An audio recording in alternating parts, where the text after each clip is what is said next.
நாம் ரசம் சாதத்திற்கு சைட் டிஷ்ஷாக இந்த முட்டை மாஸ் வைத்து சாப்பிட்டோம் என்றால் மிக அருமையாக இருக்கும்.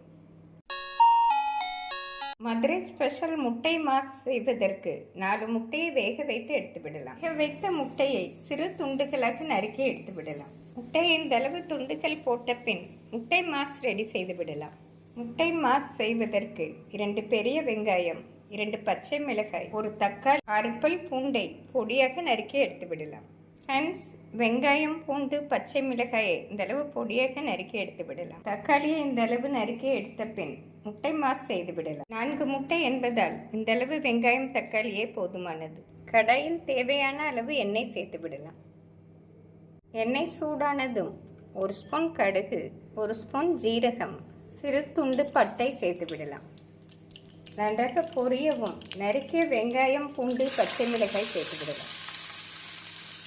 வெங்காயம் வதங்கும் பொழுதே தேவையான அளவு தூள் உப்பு சேர்த்து விடலாம்.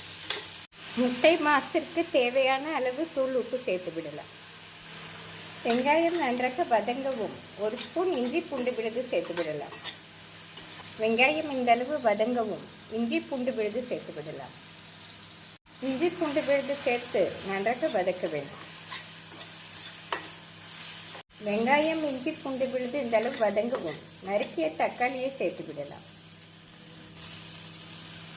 தக்காளி சேர்த்து மிதமான தீயில் நன்றாக வதக்க வேண்டும். தக்காளி மசிந்து வரவும் மசாலாக்களை சேர்த்து விடலாம்.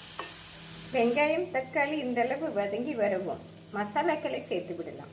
1 ஸ்பூன் மஞ்சள் பொடி, 1 ஸ்பூன் தனி வத்தல் பொடி, 1 ஸ்பூன் குழம்பு மசால் பொடி, மசாலாக்கள் சேர்த்து மிதமான தீயில் நன்றாக வதக்க வேண்டும்.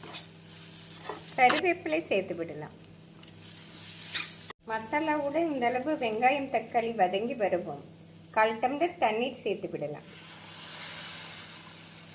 மசாலா இந்த அளவு தண்ணீர் வற்றி எண்ணெய் பிரிந்து வரவும் அடுப்பிலிருந்து இறக்கி விடலாம்.